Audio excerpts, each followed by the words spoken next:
Hey friends, I've got Heidi Lovie back with us. Hi, guys. Welcome. I was just about to warn people they better buckle up. Oh, yeah, right? Like, it always gets a little fucking weird between the two of us, I think. You think? It's part of the fun, right? This is great. Thank you for having me back. I love talking to you. This is I good. know, you're fun too. And today we're going to talk about something super fun, right? So fun. Oh my God, girls. So fun. Yeah? You want to introduce the topic? We are talking about stress, is what we're talking about today. And, you know, just to kind of give it some context, this came up when you and I were having an offline conversation. And in our offline conversation, I told you what I told my patients is that you can't manage stress. That kind of idea can be a game changer. I think the idea of managing stress is just, it's so, I can manage stress. I'm a man. I got this. I'm an individual. Like, I can do this. You know, I live in New York, right?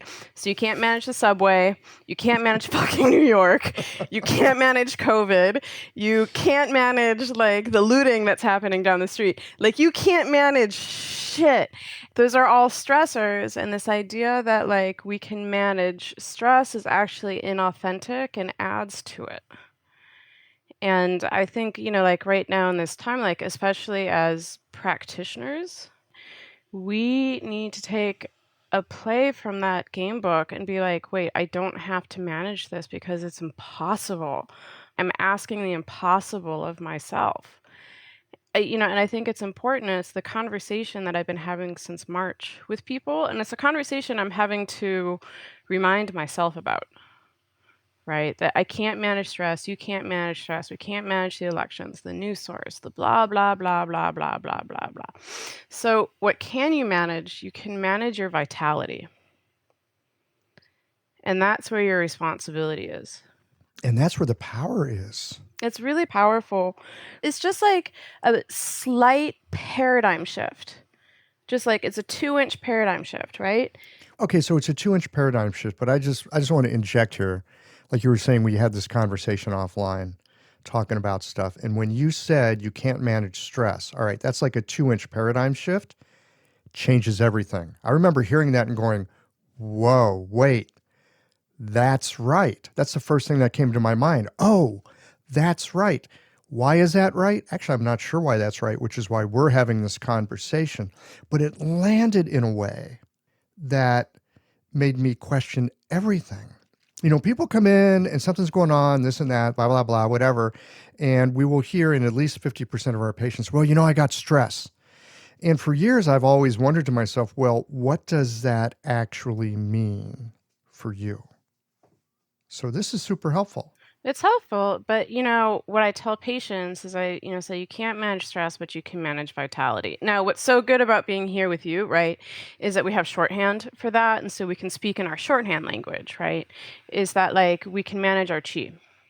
So, and the big piece to this is, establishing you as an individual, what your chi budget is. Right? So like how much chi you have to spend on things. So your chi budget is going to be different than my chi budget. Now, my old business partner, a lot of us are academic trained. He was apprentice trained. And he was apprentice trained with this Korean Taoist master, and he trained with a guy for like 12, 15 years. Okay, cool. So doing Qigong every day, eating right every day, doing like all those things where it's just like, dude, you're so fucking annoying because you're so like standard perfect in the medicine. And his wife was a yogi who started a bone broth company. Wife gets pregnant, delivers a 9-pound baby, breech, naturally. Oh. Okay, so that baby won the fucking Jing lottery. That baby won the Jing lottery. She came out being able to take down pit bulls. Like at like 6 months, she's like, I eat you for breakfast. She's just like, she's going to live to be like 200 years old. She got the Jing lottery. She's going to party her tits off like through her 20s and be fine. She's going to be fine, right? I did not win the Jing lottery. Most of us didn't win that. Mm-hmm, mm-hmm. We start in different places. We start in different places, and it's really, important to say like, okay, like how much chi can I expend during the day before I hit taxation. Because for us, the medicine is about taxation. And once you've hit taxation, it's too late. Now you're having to repair, right? And so often our teachings are around taxation, taxation, taxation, and actually has its kind of own diagnostic category. But, when we're trying to quote unquote manage stress, we go beyond the point of taxation. And now we're into the jerk, we're into the will, just to keep going. And that wears on the kidney in a big way. Big way. And now Mm-hmm. you're taking like, you're using that credit card, right? We talk about that. But, you know, so we can talk about the ways to like chi budget, but it's also important to identify like the types of stress. So like one type of stress is like the acute stress, where it's just like, ah, dude, cheetah. That's good stress because it actually revs the body up, your vision narrows, the adrenaline is going, and so that could be like roller coaster stress, like Or you've got a big project, or you've got something that you want to do, you don't know how to do it yet. It can motivate us to a certain degree. Any athlete who knows anything about performance knows that a certain amount of stress makes you way sharper, way better. yeah. So stress is not a bad thing. We're actually Mm-mm. wired for stress. Hmm. It can be helpful. Give me a deadline. Don't give me extra time. Give me a deadline. I'm much better with a deadline. Is there stress? Yeah, there's stress. Narrows the focus, brings the intention more into alignment with what I want to do. And people who don't have stress in their lives because of the wiring, they create stress. These are the drama queens. Like they actually just create stress around them to have something to push up against, right? Because the nervous system needs something to push up against for that tensile strength. So, and we see this patient sometimes, or, we're so bored. It's like, I'm so bored. I'm going to go start a fight with my husband. And it's just like, what the fuck? Like, things are so calm. I'm going to go sabotage. And it's like, you're sabotaging because, like, you need that tensile something to push against. I want to stop for a moment in this word sabotage because I hear it all the time. I hear people say, "Oh, I'm sabotaging myself." That's And different, though. well, but they're not sabotaging themselves. What we're talking about right now, if you don't have enough chi, if you don't have enough like tensegrity, okay, and you need more tensegrity in your system, you're not sabotaging yourself. You're actually giving yourself a little bit of a chi boost by having something to rub up against. Now, is it helpful for your relationship? Probably not. Is it helpful for you in the long run for what you want to do? It may go counter to certain parts of you, but it's also serving what I'm going to call a proper physiologic function. I think we should recognize it for that. Oh, 100%. So I like obscure cultural references. I think you know that. So do you remember that movie Along Came Polly with Ben Stiller? No. Like it was it was like early aughts, right? So it's like Ben Stiller and Jennifer Aniston, and like Ben Stiller's character in the movie is he's an actuator, right? So it's his job to assess people to see what their risk is for life insurance. And there's this character named Leland who's kind of a I don't know, like he's kind of like a ripoff of like Richard Branson. He's just like, so this guy's trying to get life insurance, but they can't insure the guy because he's like jumping off buildings and he's just like, hey, let's go swimming naked with sharks. And Ben Stiller's like, the insurance is going to be hard on that. But the guy was an adrenaline junkie. The guy was putting himself in situations over and over and over and over again of high acute stress to get that like chi bang, right? Or like going to like a scary movie and when you jump, it's that chi bang. Like people are addicted to it. They like it. But part of that too though is that they're not chi budgeting in other places. Aha. So maybe we're using our chi bang when we should be using chi budgeting. Yeah. It's just fire your shot and then you're kind of done. And it feels good, right? And then sometimes there's so much stress like in the nervous system that when it fires and they jump from the shock or the roller coaster or the bungee jumping or whatever, The they fight actually with the husband. the fight with the husband, they actually relax afterwards because it discharges. So that's one type of stress. Another type is it's called episodic acute stress. So that's a frequent occurrence of acute stress. And a lot of people who often the subjective feeling of like anxiety, short-tempered, that kind of things, they find themselves in acute stress like over and over and over and over and over again. Groundhog Day. hmm So, and then there's chronic stress, and that's the stress that doesn't easily go away. And I think like a lot of us right now, like with quarantine fatigue and, at the time of this taping, right? A lot of us are like quarantine fatigued and just like exhausted. And it's just this ongoing chronic low grade stress where like our yin and yang just like, it's like a drippy faucet, right? It just like goes. And then there's the physical stress. So that could be like surgery, and labor, like whatever. But then there's psychological stress, which is our 7 affects that we talk about. And then the last one is psychosocial stress. So that can come from relationship, marriage, but those are sociological stresses that each of us face a little bit differently. Like as a woman or a person of color or anything that's kind of like cross sectional, there's going to be a different type of psychosocial stress faced by those individuals just because of Where racism, they happen to be in the spectrum of life. in the spectrum of life. Where you are in the chocolate chip cookie. Yes, You in the 100. are you in the gooey center? You out on the crunchy edges? Where are you? I think you and I are a little crunchy edge, but but that being said, if you notice though, you know, every single one of these types of stress, unless to your point we're internally generating it for a purpose, are outside of us and are outside our control. And these are things we can't manage, but we tell ourselves that we have to manage that. We don't manage stress, or we can't manage stress, or I need to manage stress, or blah, blah, blah, blah, blah, blah, blah, blah.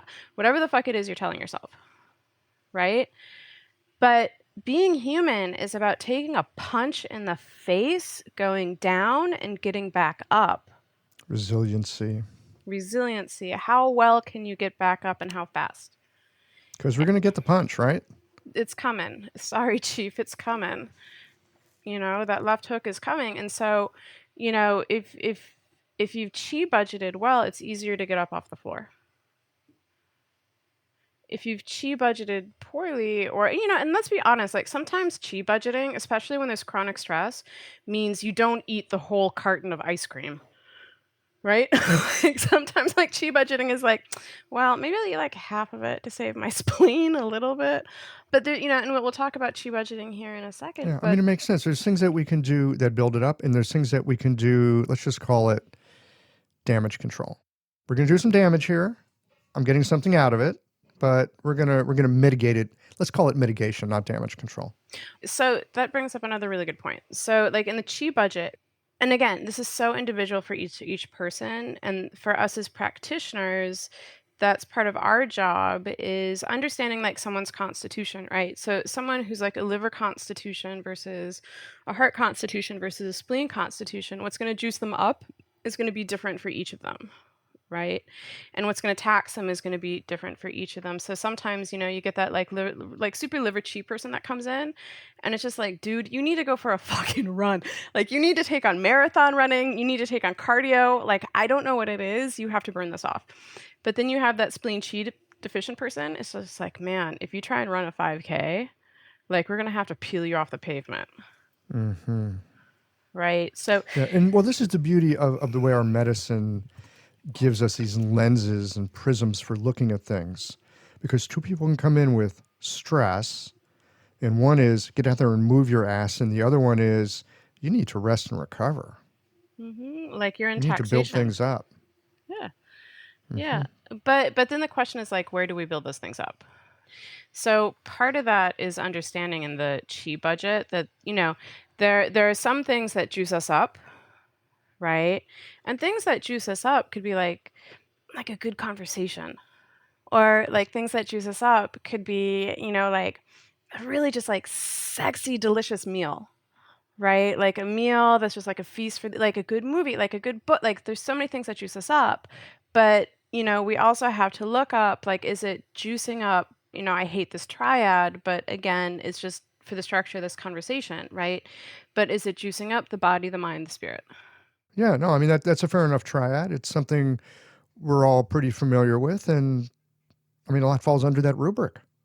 And some things will like juice us up like a 3 for 1, or at least like a 2 for 1. And so I have this patient, right? I mentioned her earlier. She's in her 70s, and she gets real wound up, like real wound up, right? She's a New Yorker, right? Well, so not as only is she a New Yorker, but she's a New Yorker who's an actress.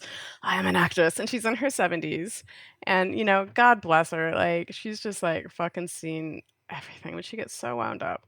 And she comes in the office and like she just sucks the air out of the office, right? Like in the intensity. And her life is so stressful, and a lot of what's going on in her life has to do professionally, like the marriage, like blah blah blah, like all these things, right? And so part of my job is harm reduction with her, and actually teaching her how to like manage like a lot of these things. And so, but when she's really wound up, she comes in and I just kind of look at her, and people who know me, or like students who know me, like I have a dead look with blue eyes that like sometimes if I'm annoyed, like it just like cuts, right? And I cut her with my look one time and I didn't realize it. And she goes, I need to calm the fuck down. I have to calm the fuck down. I can calm the fuck down. And I was like, yeah, girl, you need to calm the fuck down.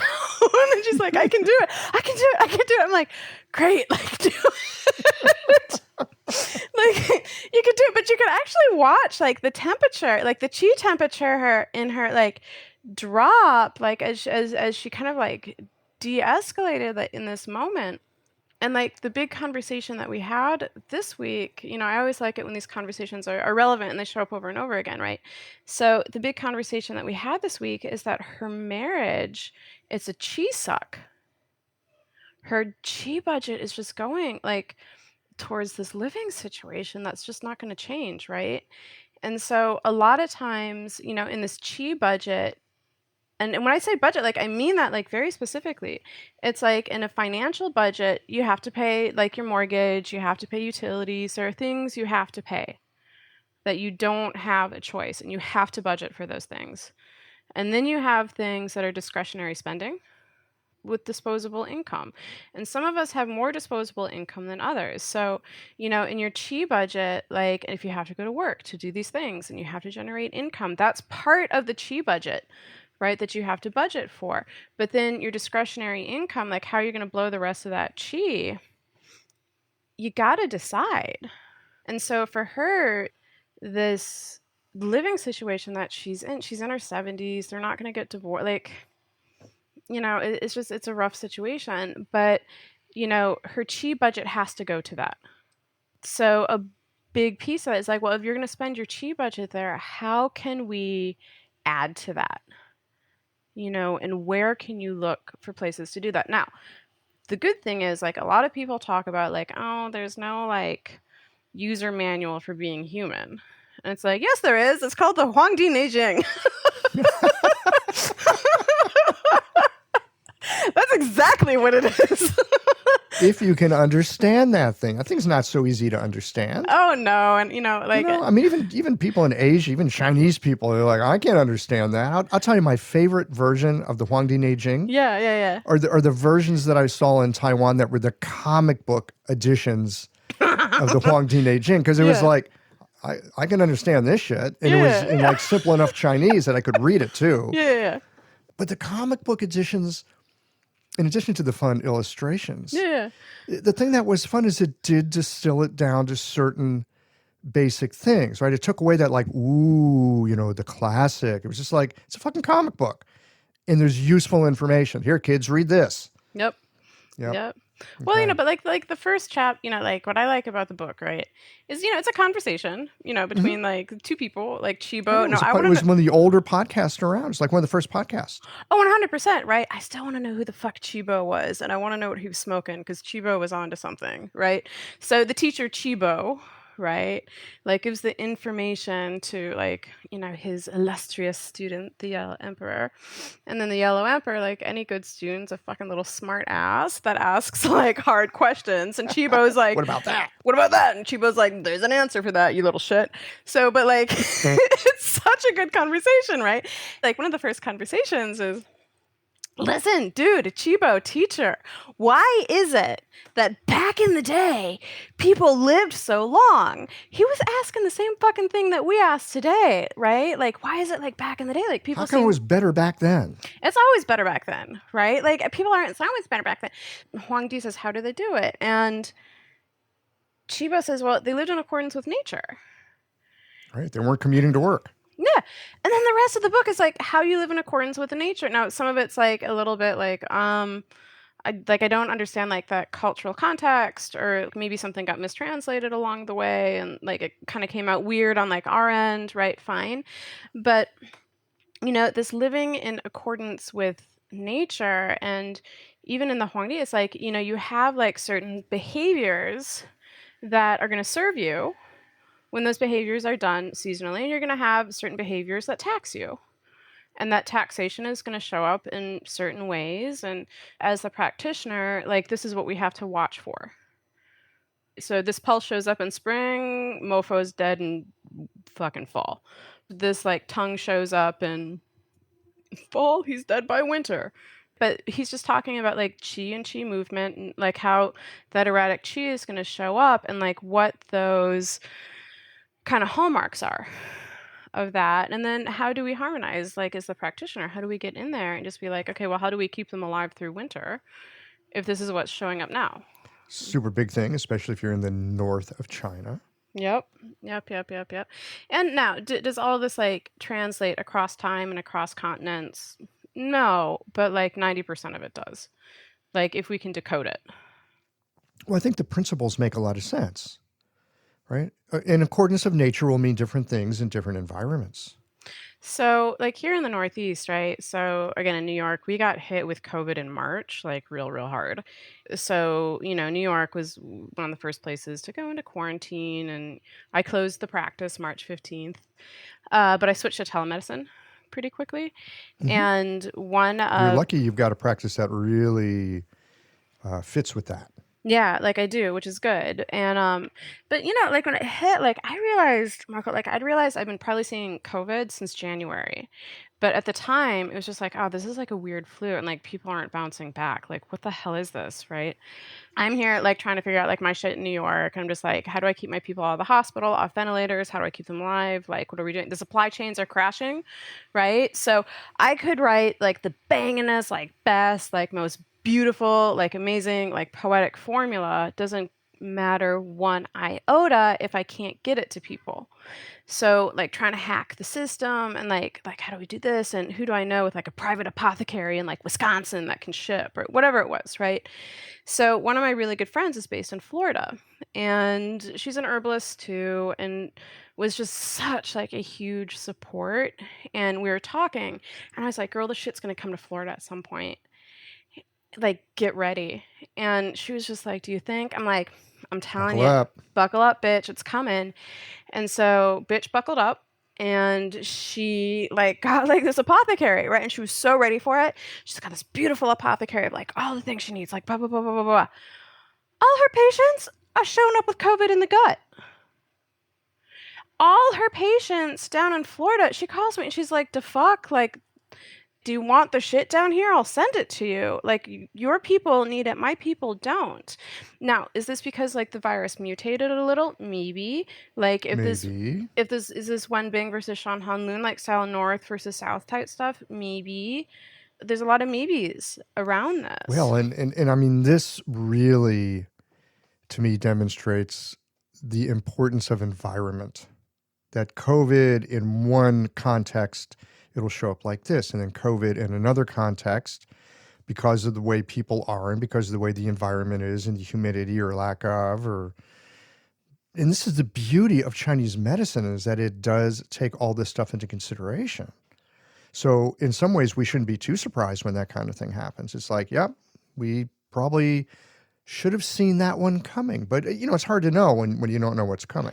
Oh, hindsight's 2020, right? And like, no, not always. I find hindsight is often quite not reliable, which gives rise to continued current problems, because we're not looking back in 2020.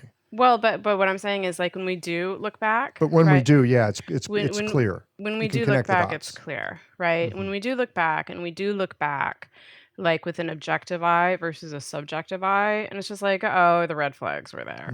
There it was. Right, there it was. I Like, knew to buy that Zoom stock in February. Damn it. I'm still kicking myself for like the Facebook stock offerings, whatever. I'm still kicking myself on that one.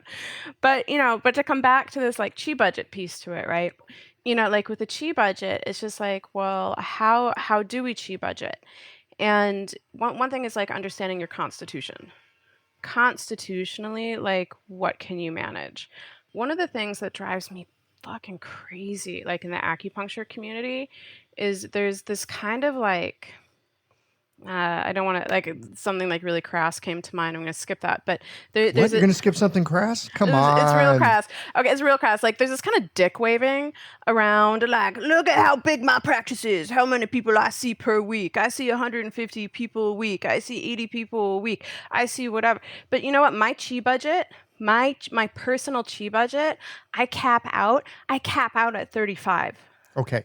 Yes. So I want to say something about this because I see it too. It's like, okay, whatever works for you. Okay. So I think there's a big misconception that a busy practice is a successful practice. 100%. Okay. Agreed. I think it's really important to know what is your mark on what you would call success.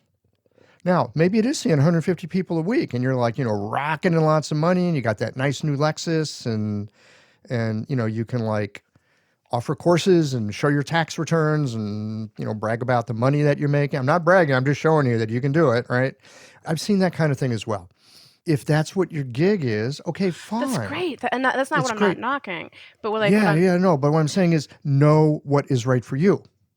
That's the point.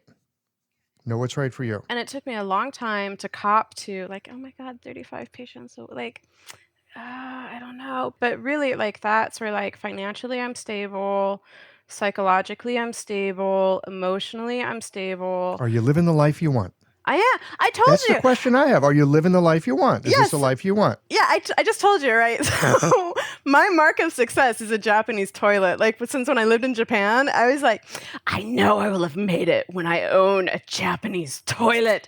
And we just installed one last night. I was like, I made it. I can retire now. You're finally an adult. I'm finally an adult, right? But like to understand those markers, and I personally know like these people with these big practices and blah, blah, blah, blah, their chi is just different. I have another friend here in New York. I swear to God, she cracked the code on this. Girlfriend cracked the code. And I consider her the most successful acupuncturist you'll never hear about. And maybe I should get her on the podcast then. Maybe like I'll reach out to her. She's fabulous, but like girlfriend cracked the code. And meaning she's financially stable. Everything's getting paid off, student loans are paid off, like apartment is paid off, things are paid off. And for her 40th, she decided to every month travel for 10 days. So she'd go Costa Rica for 10 days, she'd go, do whatever. And so every month. She takes off a third of the month. Well, she did that for her 40th. And her practice was stable, her practice was fine. Like people came, even up to this point, with COVID, it's like, what do you do? She wound up renting a house out on Montauk in Long Island for the summer and goes out for, a week or so at a time. And like her patients are calibrated to that schedule. She has savings in the bank and like she's not seeing a bajillion people a week. She doesn't bring herself into taxation. Ever. She doesn't bring herself into taxation in this work-life balance. She's healthy, she's harmonized. Of course, like she's human and she's like having like her own, like life issues, right? But she's got a good chi budget to deal with them. She's got a great chi budget to deal with it. Is she out there, promoting X, Y? No, because that's not like her marker of success. So we mark for different things, but part of my constitution is teaching. That's just who I am. I've been teaching since my 20s in some way. And for me, teaching actually juices me up. It's not a spend, right? Because I wind up in that positive feedback loop with students where other people teaching, like just the thought of teaching, right? It's enough to like take the chi out of their face and they'll collapse and, they'll do whatever. The first question you have to ask is what juices you up and what taxes you. And to be like real honest about that. And there's no right answer because this is about you. This isn't about like would, should, could, what like this person is saying, that person is saying. Like you have to sit down and have like a real hard look at things and say like, wow, like when I hit 40 patients a week, like I start forgetting things. My brain gets kind of weird. And there's something called a stress personality. And this is another thing that like I encourage people to investigate and look at. What a stress personality is they are behaviors that you will start to exhibit where your body is registering stress, but your mind might not be registering it yet.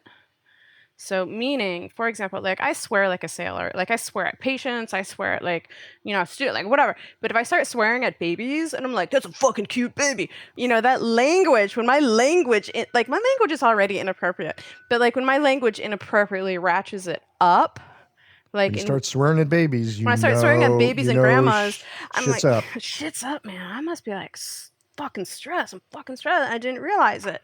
Just like, fuck, I gotta fucking do something about this, man.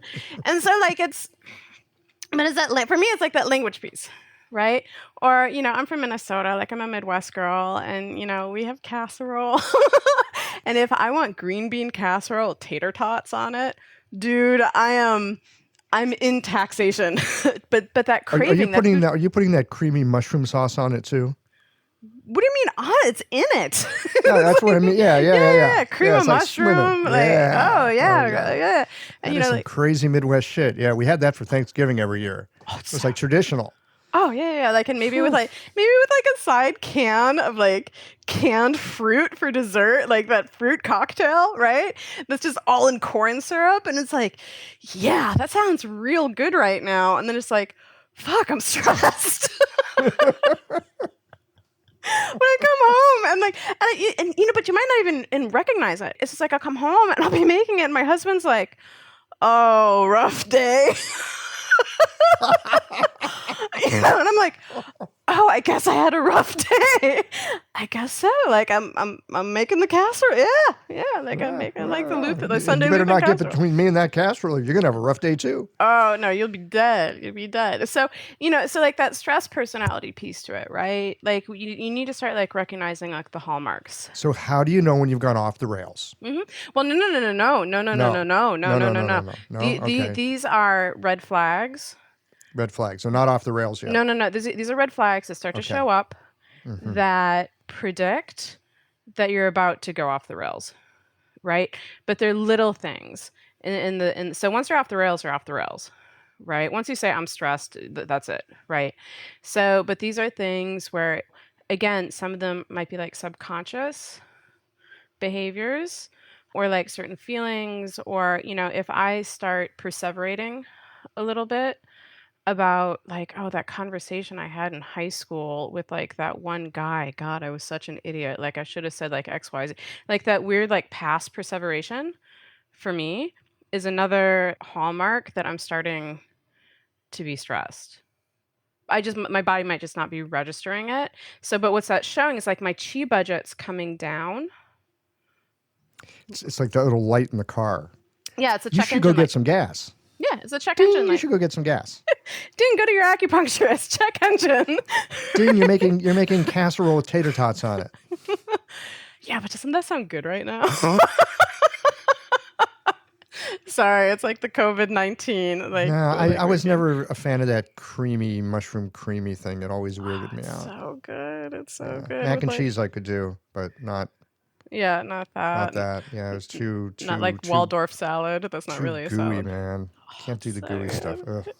So in this chi budget thing, like to think of chi as transactional. And so when we start thinking of chi as a transaction, we can start to see like where are we spending it and where are we losing it. Now, when I talk with students about practice management, I'm going to go on a little bit tangent, but it's going to bring us back here for a second. Okay. So when I talk about practice management with students, right?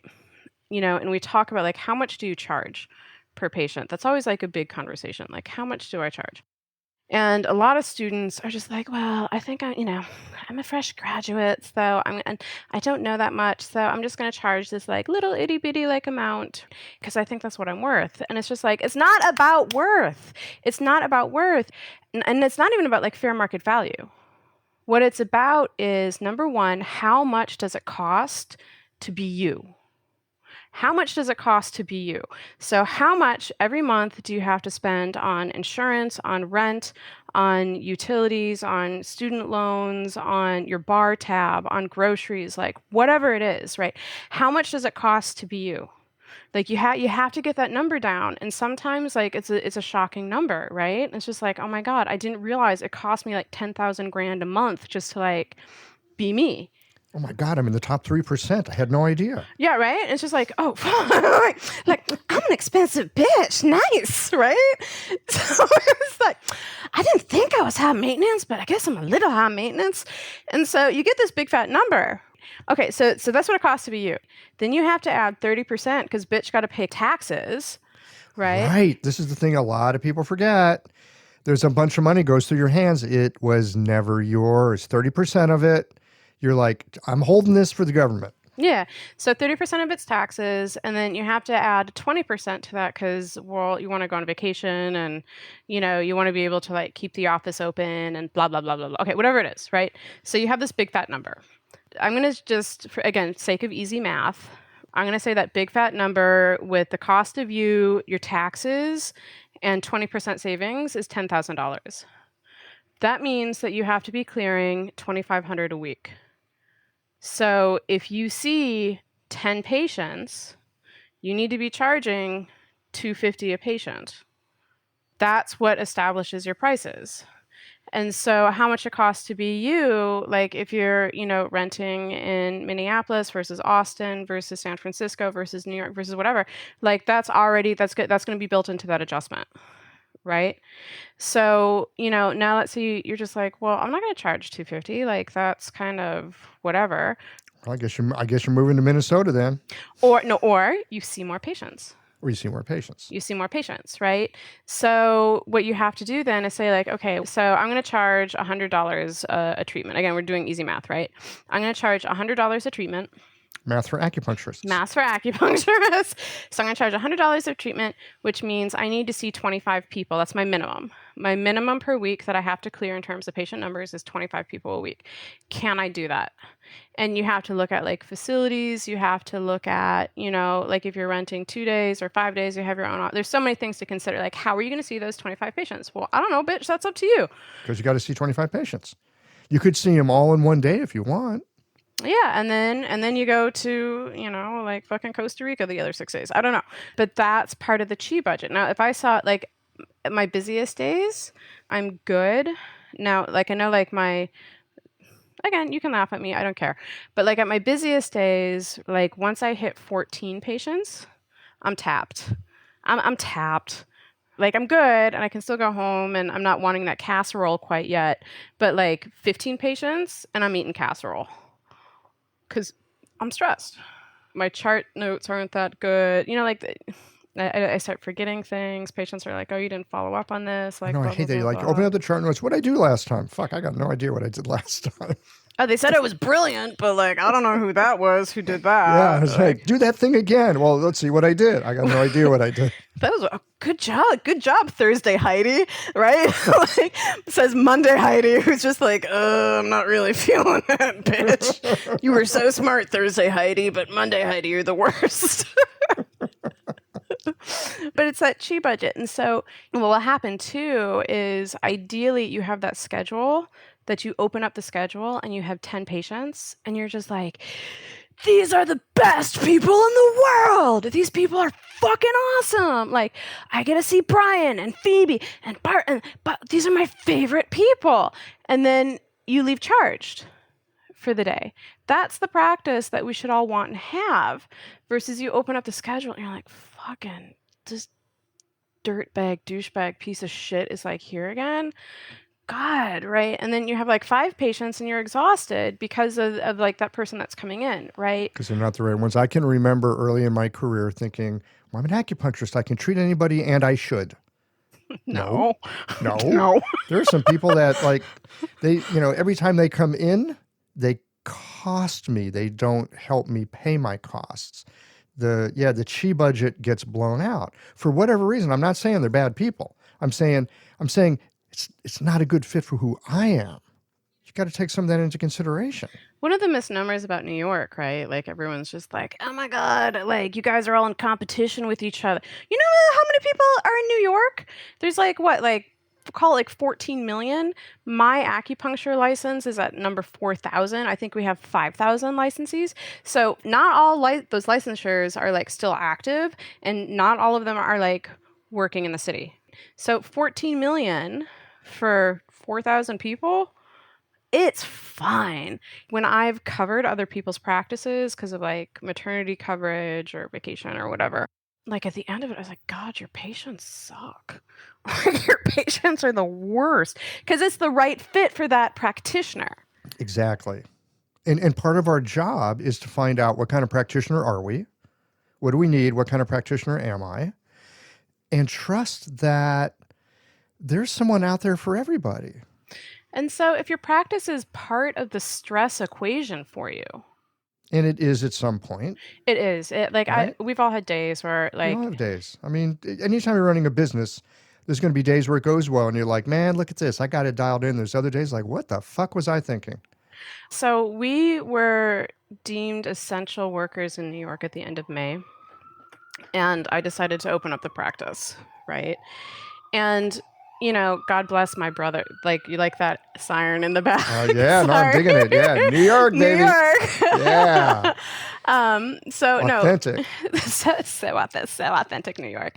So my brother was furloughed, and my brother said, I'm going to come in, I'm going to help you with the practice, like to figure this out. So we have to figure out CDC standards. We have to figure out how to keep you safe, how to keep patients safe, like what we have, all these things, right? So we went in and like, we stripped down and by the way, like I lost the office too. Like in the middle of all of this, like I lost the office. Actually, one of the best things to happen to me, but I'll come back to that in a second. So isn't that odd how, I mean, I've seen this happen time and time again in my life. I hear it with other people. Something happens, it's fucking horrific. World falls apart. Little ways down the road, you go, man, that was a lucky break. Oh, totally lucky. Because I had a 4,000 in Manhattan, right? Who the fuck does this? Apparently I do. But like, so we had a 4,000 square foot, 12 treatment room office that was mine and a business partner's. But the business partner just... You're such an underachiever. Yeah, right? You should have gone bigger. You should have gone bigger. Heidi, the problem is you should have gone big. I know, like, right? Go big or go home. Arr. So we have this center, and of course, like, when we get shut down, baby can't pay rent, and landlord and, like all the business things, right? So as like the center was closing, and I was having to close it down, and my brother was there, and my business partner, for various reasons, just like kind of disappeared like a fart in the wind. Like, I don't know where that guy went. So it was just like me shutting this office down as the practitioners that I worked with, some of them left to New York, like moved to New Mexico, like just left the city.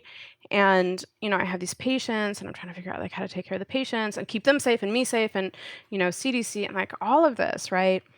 When I first started seeing patients back in the office in this like stripped down version, and you saw me at one point, we were talking, right? I had my ninja scrubs, like my mask, like I had, washing my hands until my nails were breaking. But people were coming in. People wanted treatment. I'm just like, I'm here to serve. That's what, that's what I'm going to do. And I came home one day and I sat down in the kitchen and my husband wasn't home. And then he came home and he walked in and I'm sitting there staring into space in my ninja scrubs in the dark. And he was like, are you okay? I was like, I don't think I want to be an acupuncturist anymore. I was like, I don't think I want to do this. I was like, I can't, like, I can't do this. I was too tired to even cry. And he was just like, you've been doing this for 15, 20 years. I'm like, I know, I think I'm done. And he was like, "You're not done." He's just like, "You've had your passion knocked out of you. So go close the office, finish like closing the office, see like only the patients that actually like need you, not the patients who are like, oh, I missed you." Like the patients who is just like that we're actually like helping to keep alive in some way. And he was like, "See the patients that like need you." But like I needed that like exterior someone to say like, "You're in a stress personality right now." And that's what's speaking. It's not you who's speaking. And that stress personality can't hear all the other resources that you've got. You can't, the stress personality can't hear the vitality. No, it can't hear the vitality. And not only that, that stress personality should not be making decisions. That's for sure. I've tried that. I've tried doing that. How'd it work out for you? You don't want that motherfucker making the decisions, I'll tell Oh, you. It's like, no. that guy? No. It's like, no, dude, go for a bike ride. Do anything. Go watch watch a little Umbrella Academy. You'll feel better. But, I know, for us, it's Outlander.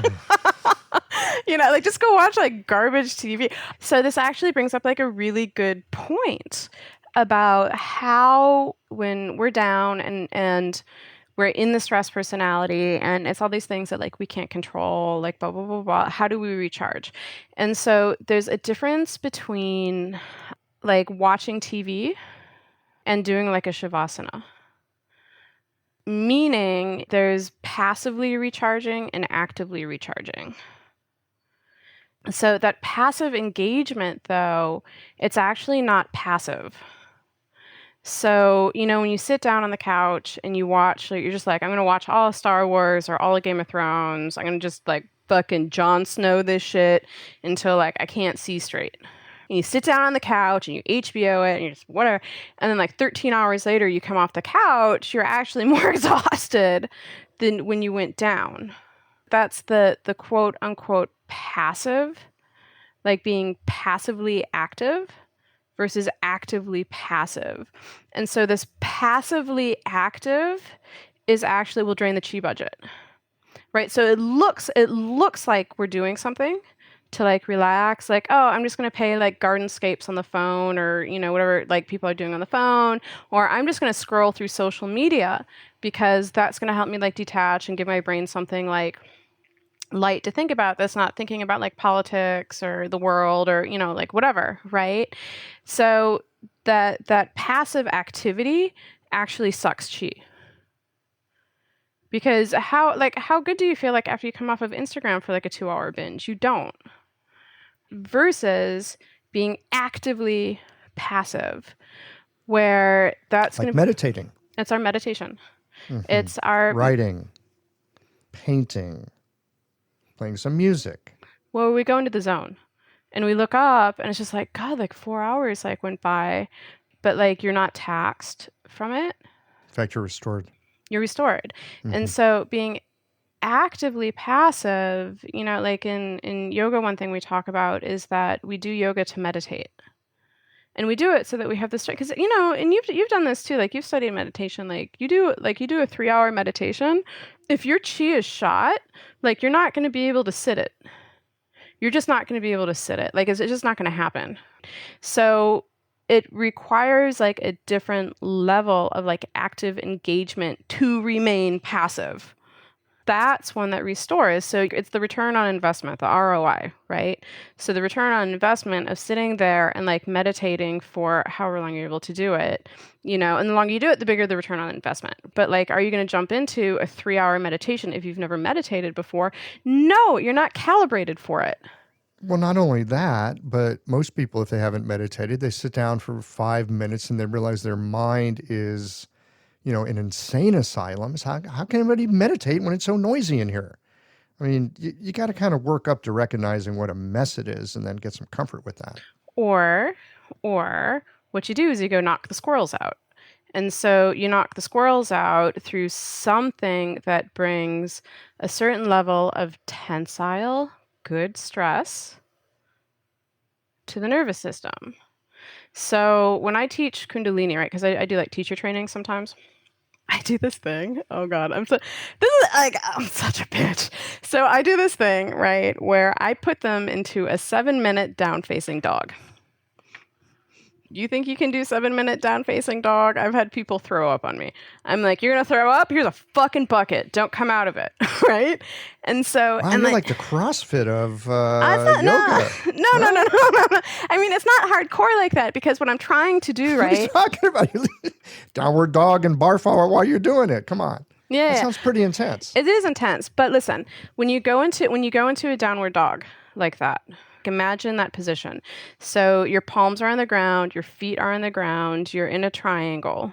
So what you're doing is you're pulling the tai yang. You're pulling the entire tai yang and like you're forcing the xiao yang to stabilize and the entire vagus nerve, the sciatic nerve, all of that, like you're pulling. And so it's going to happen in that pull, and this is good stress, right? So in that stress, your body will start to shake at some point, and you're going to feel it shaking like all the way into your earlobes. So the body starts to shake, and it's just like all of that you've been carrying starts to discharge, and you throw them into child's pose, right, which is like the curled pose, and they're going to want to go to sleep. They're going to want to stay in that, and you can't let them stay in it. So you put them in shavasana, which is corpse pose, and you let them like lay down flat, and you let them lay down flat for like a good 30 minutes because that is being actively passive. After you've already tuned up the nervous system a bit, you put some tensegrity in there so that when you hit that passive Shavasana, you've actually got tensegrity and energy on the inside.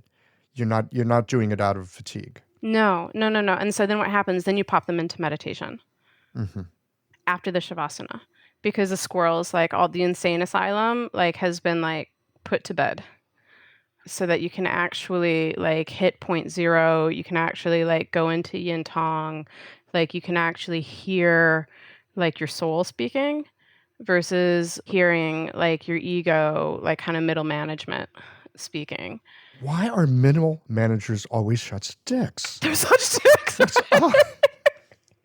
such dicks. It's just like, I'm the boss. It's just like, you're a petty tyrant. That's what you are.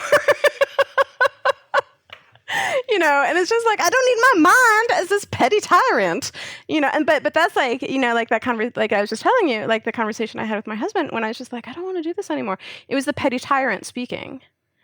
The petty tyrant was like, I'm tapped, which is fine, but the petty tyrant shouldn't be making those decisions.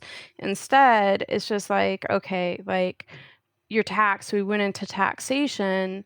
Michael, for me, like the big lesson in this is I tried to control the stress. I tried to control the office. I tried to control the patients. Like I tried to control the CDC shit. Like stress is not manageable. It's not manageable. It's not manageable. And so it was such like, it's just like, fuck, man, I got to walk the talk. God damn it. Like what a bitch that is. And it's just like, oh, I had to listen to my own advice. Fine. Can I just get the comic book version of this? Yeah. Like, isn't there an easier way to do this? Don't you have herbs for this? Like something. And the answer is, some things are an inside job. Some things are an inside job. And yes, there are herbs for it. And yes, there are acupuncture for it. And yes, like we can. But that stuff is not going to do the work. No, but it can facilitate. Supplement. But it can supplement. Talk to us about like what's doing the work then. What's doing the work here? What's doing the work here? So this again, I'm going to come back to like everything that we have in the toolbox of Chinese medicine. I don't remember if I talked about this on the other podcast or not, but we have the 5 branches of Chinese medicine that we cop to, that we talk about, and we have the 3 branches that like make us look batshit crazy, right? So, we have the acupuncture, the herbs, we have diet, we have movement, which is like qigong, whatever. Like for me, it's yoga, and then we have Tui Na. So those are the 5 that we often teach, we talk about, whatever. So the other 3 that we kind of keep on the DL a little bit because we don't want to sound too cray-cray. But the other 3 are going to be meditation, feng shui, and astrology. Because meditation is how you move internally. Feng shui is how you move locally and what affects you locally, right? And astrology is how you move and what affects you universally. So you need to look at those 3 things. And out of all of those 8, there's something in there that's going to help add to the chi budget. So whether that's the acupuncture that can start to like put that tensile strength back into the nervous system, right? The acupuncture that can actually start to help build a little bit of resiliency that you feel like you might have lost, right? The herbs that can actually harmonize. And a lot of these herbs is what I consider supplements herbs as well, right? Like vitamin D acts like kidney yang, and like Vitamin iron. D acts like kidney yang. Yeah. That's like a whole other conversation. If somebody's kidney yang deficient, I often prescribe vitamin D. I'll let you noodle on that for a second. All right. So noodle on that for a second. For example, like iron, right? Like iron, there's a ton of iron in Shengdi and Shudi Wang, right? So, and we say cloying. So iron is cloying, so supplements and herbs can start to recharge the physical stores that we've left, but what's going to actually put us into health is diet. So that's the third branch to that. We have to be moving. We have to be moving. We have to be moving. And so whether that's qigong or you go for a run or whatever that movement is, right? So in that 5, that branch is often taught as qigong, but that's too limiting. So that's why I say like if we redefine that a little bit as movement and whatever movement is right for you. Now listen, like I'm short, I'm stocky, I'm like an old Viking. I'm built for like pillaging and like farmer peasant shit. Like I'm meant to like carry a donkey. Like that's like what my body needs, right? So I am not. So you work out by carrying donkeys? I work out by carrying kettlebells. All right, okay. I'm a kettlebell girl, right? But for me, that's like my body type, like how I can get my cardio. Like I don't belong running, right? So that's another type of movement that's appropriate. You're not built me. like a deer. No, you're not built like a deer. No. Like I can push you out of a snowstorm. Like that's like my build, right? Like it's just like, oh, the car is stuck. Go get Heidi. She'll push us out. So, but that's proper movement for me, And then Tui Na, like we define Tui Na as like push pull, of course, right? But then Tui Na is also touch. Mm-hmm. And I think that's also why quarantine was so devastating for some people. Such a lack of touch. It's such a lack of touch. And like, I saw a friend the other day and I started like crying a little bit because all I wanted to do was like hug my friend.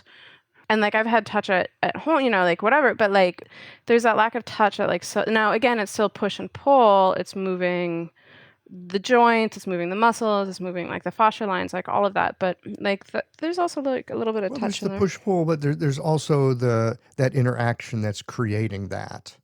I mean that sense of contact, physical contact. That's so important.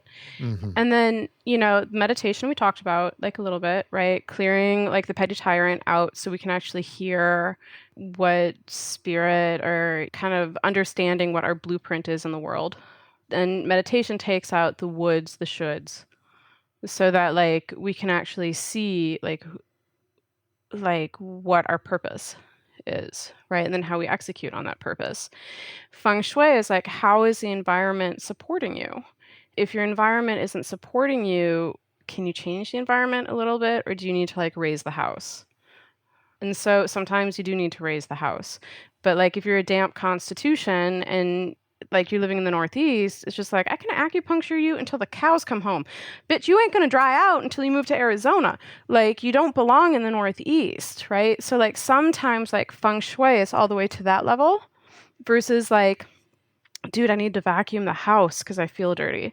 And I'm just going to feel better after I vacuum the house. Get the dishes done before I sit down to write. Whatever it is. So like those dishes aren't hanging in your thought space. And then there is something to be said for, astrology. And to your point, right? Like before we joined the call, I said like, I feel like I reincarnated in a bait switch, right? So like, why did I incarnate at a time when I'm of this age with this skill set and this fucking epoch? Like, why did I do this? But part of that is the astrology, and whether we want to look at Eastern or Western or whatever, but astrology are things that are bigger than us that influence our daily lives. And so if we want to include like the politics to that, if we want to include COVID to that, if we want to include Climate climate change. change, like exactly, if we want to include climate change, like any of these like really big things that are happening on the planet right now, today, that falls into the astrology piece to it to say like, okay, of course I'm going to be stressed. Of course I'm going to be stressed right now. Like the world's on fucking fire. Like, can we even think back to January when like Australia was burning, like like baby koalas were getting pulled out of forest fires, and then it's just like all this stuff that inundates us that affects us, and can we control it? No, but that also allows us to be like, I don't have to carry it. So it lessens the burden to say like, I see it, I recognize it, I witness, but I'm not going to carry it. I'll contribute to it. One of the things that happened a couple of years ago was when it kind of first hit the news that there were children at the border being put in cages separated from families with a lot of these immigration policies. There are some of us in the office, and it just hit the shen. It just hit the heart, man. And it's just like, we're up in New York, and it's just like, dude, I don't have ninja skills to go break babies out of cages. Like, I don't What do I do with this? What do I do with this? And we felt so helpless. We felt so helpless. And it was so impactful, and it was so upsetting. And it remains upsetting because it remains there. But we're just like, we don't know what to do. Well, what do we know how to do? Well, we know how to support people. That's what we do as acupuncturists, right? And like, I can't go punch a Nazi in a face, but like, I can go like help someone in that fight. I was just like, well, let me redirect my energies. And there's two of us, and we did a fundraiser. And what we did is we found a really small organization called the Asylum Seekers Advocacy Project that was like these hardcore women who were going down to the border, and they were all legislatively trying to change the laws, and they're lawyers, and they're doing advocacy, and they're trying to help, but they're a small organization. And we're just like, well, we're not going to be able to raise like $1 million, but maybe we can raise $10,000. And my girl was like, you're crazy. I'm like, no, we can do this. We can do this. So we opened up the office, and I put a call to arms for New York, right? And I was just like, practitioners, listen, we have 24 hours. I want to raise $10,000. Every single penny is going to go directly to the people. And what we're going to do is we're going to bring patients in, and we're going to charge them a little bit under market value. But instead of paying us, they pay the organization. And damn if we didn't raise $10,000 for this small organization, and they were thrilled because for them, like $10,000, that was like 3 months of payroll. It made a difference. So yes, this is such an important point. And I think about this a lot too, where I wonder if things have always been nuts or if things are more nuts now. Sometimes it's hard to tell, right? Because you're in the middle of it. But the point is, can you change the world, the whole world? No way. Can you do something in the corner of the world that you've got agency over? yeah. Absolutely. So there's this other organization I discovered. It's a street medic organization. So maybe like a couple of years ago, we literally had like Nazis come to Washington Square Park, right? Or like they're planning to come to Washington Square Park. And they're going to do this like big like KKK protest or whatever. And I was so upset. Like, I'm built to carry a donkey, not punch a Nazi in the face. Like, that's just not my skill set, right? So like, what do I do? And I was like, I help people. So I want to go down to pull people out of the fight if I need to. And then the Nazis wound up not showing up, which is totally fine. But then I was like, which is more than fine. But I was like, maybe I need to go get EMT training, like to help in protests and whatnot. But I was like, expand your skill set a little. Expand my skill set, but I was just like, do I really have the bandwidth for EMT training? Good question. How did you make that decision? Well, there is a whole grassroots movement that started during the civil rights that came actually out of the BIPOC community, where if you are a healthcare practitioner with a healthcare training, you can go get additional training on how to help people doing civil disobedience and go pull them out of the fray. Basically, it's street medic training. So this time around, with like the Black Lives Matter stuff that's been happening here in New York, and again, this came out of specifically the Black community of the civil rights, right? But it's training. It's literally training on how to go support people in protests and what that looks like. And it's not like a ton of additional like outside our acupuncture training, right? It's like 30 But it's hours. some emergency medicine. It's emergency medicine. It's like, how do you deal in situations of social unrest, situational awareness, how to be safe, how to help others be safe. And how to do it respectfully, right? Like how to do it respectfully and how to walk into that space. And we talked about this in like another offline conversation, but how to walk into that space as active witness. Tell me about active witness. What do you mean by active witness? So most of us have experienced death in some way. And many of us have been at the deathbed of someone. When we're called to that deathbed, what are we really being called to do? We're not going to revive them. We're not going to change the chorus of what's been set in motion. We are being called to witness a passing. And there's healing in that. There's deep, honored, active healing in that witness. And that's what we do in the treatment room. As acupuncturists, right? Someone comes into the treatment room, you kind of get to a point in your career, and I think you're probably here too, it's where you're almost unshockable. And it's not because we hear shocking things, it's because like we're witnessing this human experience in front of us as an active participant in their journey. And sometimes, Michael, that's enough to change the course of what they need. It's just simple presence. I've seen it time and time again. Of just simple presence. Nothing simple about simple presence. No. And when was the last time you were really listened to? Mm-hmm. Like where you felt listened, not just listened, but you felt heard and seen. For most people, that experience, they might never have had that experience. I would say it's rare. I'd say there's a lot of noise out there, but to actually be listened to really be listened to. And the person who's listening, they're not there to offer remedy to the situation. They're not there to offer advice. They're not there to tell you what to do. They're not there in judgment. They're only just sitting, like witnessing this kind of unraveling, this process that you're going through, right? And if you've had that, like having that person like kind of like look at you, it starts to feel like uncomfortable at first. It's like, what are you doing? And it's just like, I'm just watching you. I'm just here with you. And then once there's that kind of that tipping point of like they feel safe, all of a sudden the healing happens. And that's what I mean by the active witness. And we have that as a cultivated skill set as practitioners. If you're a good acupuncturist, you have that as a cultivated skill set. I would say the practice, if you do it long enough, if you practice in clinic long enough, the conditions are right that it most likely will naturally arise. We're creating conditions and circumstances for something like that to arise. It may not. There are things you could do to And it doesn't happen facilitate every it. time. It doesn't happen every time. Of course it doesn't happen every time. But you just said something, you just used a word, unraveling, which rings a bell for me because it's a word that goes through my mind multiple times every day, given where our world is in this moment. Sometimes I feel quite overwhelmed myself. And how do I know when I'm getting to that? Well, for you, it's making a casserole, potato tots.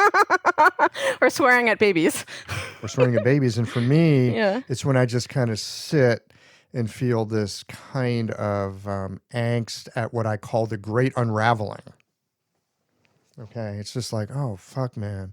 Here we are in the middle of the great unraveling. Oh, now what, So the word unraveling has been in my mind a lot lately. I've been writing about it a bit, and just I've just been noticing it. Right, it's almost like a guide. It's like a guide on this journey right now. So you were just talking about unraveling, and one of the things that's occurred to me about unraveling lately, because I see patients unravel all the time. This thing that we were just talking about, where you can bring an active witness to a person's unraveling. If we are trustworthy, then our patients can unravel in our presence. And if we can be present with that, something happens. Yeah, something magic happens. And I think Something happens. Well, and I think, one of the mistakes I definitely made like early in the practice, right, is when that would start to happen, I felt like I had to contain it, correct it, change it, do something with it. But the further I got in practice, it was just like, I don't need to do shit. Like, I just have to like sit here with it and listen to the pulse, not to be a dick and be like, this will come eventually, but it came eventually, to be like, oh, this is what listening to the pulse like me. It's like a nervous system like your nervous system interacting with their nervous system, and how like you're taking in that information is identical to how you listen, like you hear things, right? And so like listening to the pulse, like as they're unraveling, and it's just like, I don't need to course correct, I just have to give it direction. I suspect all of us have our own way of when things unravel just enough, there's some fluidity, there's some malleability. And so that when things recoalesce, it can recoalesce with a higher state of coherence. It's stable. It becomes stable. It becomes more stable. There's more coherence. But it takes that unraveling, which most of us get uncomfortable with. And I know for myself too, I hear you talk about your growth with that as a practitioner. I would want to name it and fix it or reframe it or whatever, because I was uncomfortable with that moment of raveling. And as I could become more comfortable with it and sit, like you say, with an active witness, a sense of appreciation, sense of trust. We talk about wu, right? Using no effort. Wu is not nothing. It's not the lack of something. It's actually a whole lot of something. It's actively passive. It's actively passive. There we go. Which really builds the vitality. And again, I can't speak to other places. I can only speak to like my little corner of the world. In my little corner of the world with like social justice stuff happening, as a cisgender straight white woman, right? Who carries donkeys. Who carries donkeys, and like, as an American and, everything that comes with that. I went to Antioch, super liberal arts, like progressive, like blah, blah, blah, blah. And, however, I think of myself, in that arena, it needs to be challenged. And it's just like, what is being asked of me in this moment? In my specific cross-sectionality, what is being asked of me? And what is being asked of me is the conscious witness. And it's being asked of me like over and over and over and over again. It can be stressful, but it's not the kind of stress that's going to kill you. To your point, in the unraveling, at first it feels uncomfortable when you see it, right? It feels like it's real uncomfortable. And it's just like, well, what do I do with that? And it's just like the good practitioner doesn't do much, but they're present. They're really, truly present to it. And I think, and not to take it down like kind of like the social justice line, but like, what we're being asked, some of us for the first time in our lives, right, is like, this stuff has always been happening. It's just now on film. And so what we're being told, we're being like, look at this, don't blink, and don't look away. Don't look away. Don't blink. Just stare it down. And for a lot of us, that adds to the stress that we've never personally felt. And that's what I mean by when I said there's like psychosocial stress. So there's the psychosocial stress, all kinds of this, but to come back to the chi budget, to come back to like the financial practice management budget, where I said like, how much does it cost to be you? Make sure you're paying your taxes. And then that extra 20% in your chi budget, you have to have that extra 20% because that's resiliency. That's resiliency. So after you've paid the taxes and after you've paid to be you, if you get knocked down and you don't have that 20%, right, financially, you're not coming back up. You're not coming back up. You're not coming back up. So that extra 20% is kind of a non-negotiable, right? Where people are like, well, I don't really need it. I'm just starting out. And it's just like, you need it financially and you need it like chi budget wise, And so, and I know for me, like for examples, like again, just with my body type, like if I eat fat and protein in the morning, like I can take on 15 patients and be okay. If I have iced coffee and like a croissant in the morning, I'm fucked. Ooh. I'm fucked. I used to do coffee and cinnamon rolls in the morning, and now I know why I was always like so whacked out at 10:30. Yeah, right. Yeah. But this is part of like the discovery, right? And for each of us, it's going to be a process of discovery that like is unique and individual, and we need to support each other in it. So if somebody has that 150 patient clinic and that's their chi budget, I cheer them, I applaud them, I high five them, and I stand in awe. And if somebody has a 7 patient, 5 patient, and that's their chi budget, I cheer them, I applaud them, and I stand in awe, So, Yeah. So this is really helpful. I so appreciate the thought of a chi budget, especially in the way that you describe it. And that we need to build in the resiliency piece. I think a lot of us as healers, and I know I stand in that number, something I've had to work with over the years, that it's like, well, I can give up a little bit of this so I can help this person over there. You can do that for a little while, but that is not sustainable. And if you want to build a sustainable practice to help more people, then you need to make sure you're building something sustainable. And building something sustainable means that you're attending to yourself so that you can do the damn work. and that's not narcissistic, right? It's not narcissistic. I think it's more narcissistic to say, I'm super person, I don't need it. Yeah, and it's also, and I told you this before, it's like get real friendly with the word no. Real friendly with that word no, because we're saying no to something means saying yes to something else, because that's the budget, right? So Opportunity cost. it's opportunity cost, and it's like, God, like I really want to go drinking with the boys on Friday night because I love drinking with the boys, but I'm so tired after, and I'm clearly already eating casserole right now, right? So like I actually have to say no to drinking with the boys because I'll be spending that 20%. And that 20%, like I had to work for it. Yes, we do. And from one point of view, you can look at that 20% and go, oh my God, I got to give myself an extra 20%. Who do I think I am to receive 20% extra? Who are you And then, not? Who are you not? well, here's the other thing. Yeah. I think about how quickly that 20% could get spent. Something comes along, oh shit, I only got 20%. Ugh. I'm used to having 100%. Now I got 20%. Uh-oh. Mm-hmm. Uh-oh. Mm-hmm. There's this concept in Japan when I lived there that I learned called harahachibumme, which means 80% full. Harahachibumme. So you only eat until your insides are 80%, right? You never eat, you never feast until 100%. So there's always that 20% room for digestion, for, because you have to work with like the food you just put into you, right? So, You need a room to work that stuff around. yeah, and like a lot of people will work to 100%. 80% is good enough. 80% is really good enough. So in the chi budget, those of us that are used to working like 100% now, like to reference like the other podcast I did with you, the Hashis, right? Like Hashi people, like autoimmune people, like we'll work to 120. 4,000 fucking square foot, like Manhattan Center. Like, yeah, we're gonna do this, we're gonna do this, we're gonna do that. Like, I am prime suspect, guilty number one with that, clearly, right? But when I remember, and one of the things I teach and I try to live by, we call it a practice, not a perfect, but one of the things I try to live by is the 80%. And I often feel guilty when I don't do the 100%.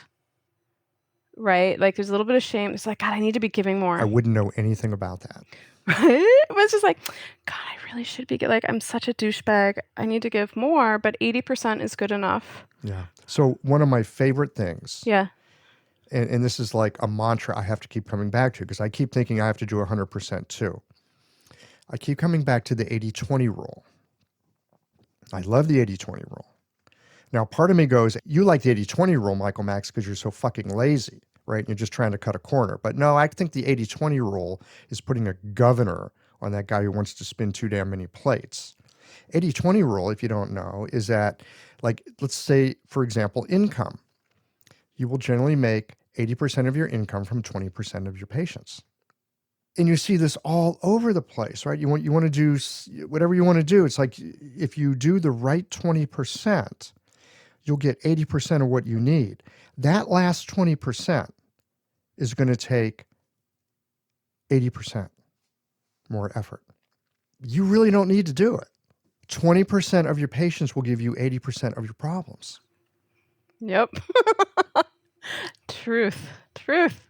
So, again, we're looking at this 80% thing, this like leaving some room, and also recognizing that with the right 20%, you're actually good, bro. Well, but healing happens in the quiet times. And healing happens in the quiet times. Right. And so we actually have to budget for that quiet time. And that's that 20%. Right. That's that 20%. And we have patients who come in, it's just like, God, we came into this medicine. Most people and most students I see who come into this medicine come into the medicine because they want to be of service. They want to give their all. Like they want to be one-on-one with people. They're empathic and empathetic and like they're so juicy and they have so much love to give. And if they're only giving 80%, they feel like they're withholding. Mm-hmm. Mm-hmm. Right. And that's something that we actually have to retrain and regroom, that we're not withholding, that we can offer to your point in the active witness, that you're setting an environment, you're creating an environment for things to happen, not for you to do things. So if you create that environment for the patient to put their bags down versus you carrying their bags, which is the other 20%, they learn what it feels like for you to carry their shit versus them putting their shit down. And you think you're treating. And you think you're being helpful. You think you're being helpful when you're actually hobbling them. You're hobbling them and you're moving into taxation. Yeah. You're not doing yourself any good. Oh, man, I'm exhausted at the end of the day. No, that's not where we need you. We need you out there kicking ass. That's right.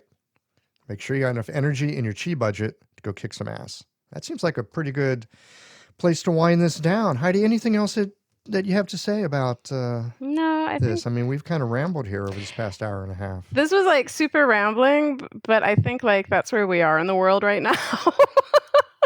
And I think, we just need to be like holding space for each other. And we still need to be like, just like you and I do on occasion, like, hey, Michael, how you doing? I'm good. How are you doing? Calling people in Florida, just calling each other, because we're all having different experiences. And again, our skill set as active witness, we can use that for each other in community as well. Wonderful. Well, as ever, I enjoy the hell out of our talks. You too. This is fun.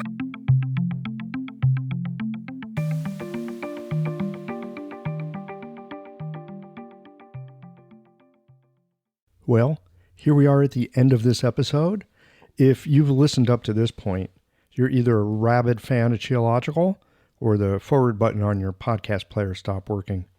If you are indeed a fan of the podcast, you can help us to bring new episodes to our community of practitioners by supporting us with a membership or a one-time contribution. Details, of course, are on the website. That's it for today, friends. Join us again next Tuesday for another thoughtful episode of Qiological.